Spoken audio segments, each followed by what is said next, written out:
درنو لیدونکو، ستړي مشي اوکراین په روانه جګړه کې د روسي ځواکونو د تلفاتو شمېر اعلان کړ.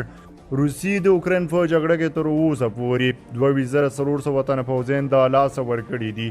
اوکراین په روانه جګړه کې د روسي ځواکونو د تلفاتو شمېر اعلان کړه. د اوکراین لوی درستیزوال لخوا په خپور شوي بیان کې ویل شوي دي چې روسي پر اوکراین د یرغل د پیل د ورځې راهیسې د اپریل تر 28 نیټې 24,400 تنه سرتیري، 115 جنګي الوتکې، 155 جنګي چورلکې او 909 ټانکونه د لاسه ورکړي دي. په بیان کې راغلي دي چې اوکراین ځواکونو د فبروري د 24 او اپریل د 28 نیټو ترمنځ په دې موده کې 24,400 تنه روس ځواکونه له منځه وړي دي.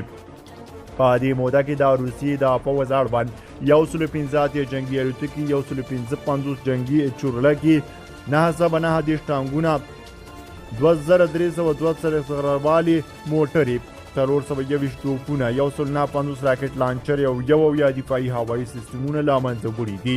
د دې ترڅنګ روس ځواکونو 1460 موټرې، 8 لوی او کوچني جنګي کښتۍ، 6 د تیرو ټانکران او 200 پیلوټ الوتکې له منځه وړي دي.